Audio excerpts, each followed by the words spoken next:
ug dinhi ning atong tulumanon. Inyong masayran ang kamaturan kay sa kamaturan.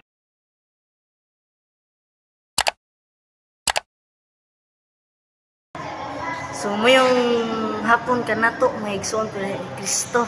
So nalang ko ikasulti about na yan ng dili pigsimba sa adlong Domingo sa pamilya, sa anak. Kay og ang usa ka ginikanan di pigsimbag Domingo ma-adapt jud sa anak. Makapi jud sa anak kanay imong mga binuhatan nga di mayo.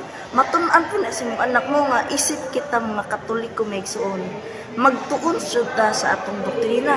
Kay suma pa sa atong Ginoo, mingon ba ang Ginoo nga suma sa sulat ni San Pedro sa 1 Pedro 3 versikulo 15, pag-andam kamo kanunay sa pagtubag kung kinsa ang makipakigsayod kaninyo, tahura ug respeto mo nga isip mga Katoliko aron makaibaw ta sa atong ang doktrina, mag-andam jud ta kanunay sa pagtubag sa mga laing sikta, labi na nang may mga pastor nga moara sa atong balay kay maghatag og mga Bible study.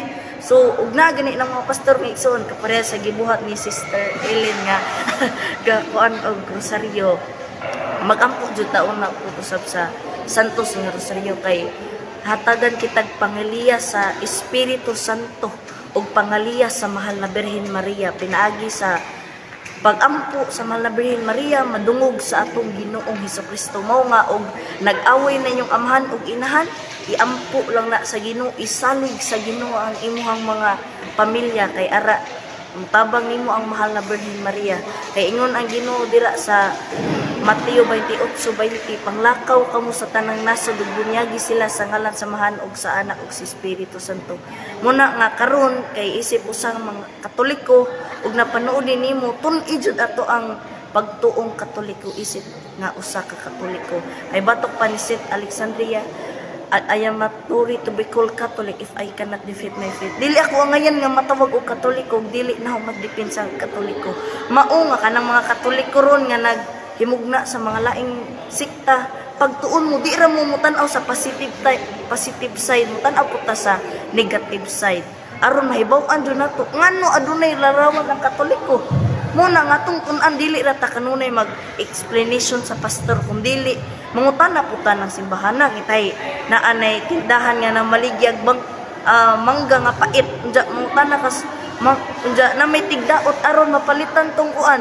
So mangutana jud ka nga ngano pait man ni Brad, makahibaw ka og unsay reason ngano aduna nay larawan.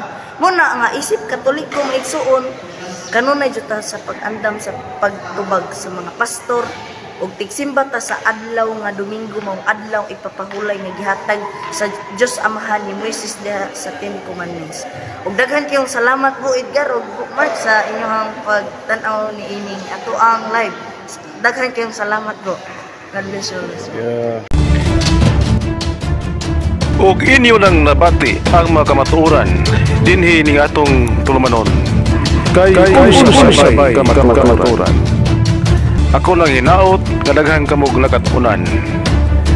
Daghang salamat.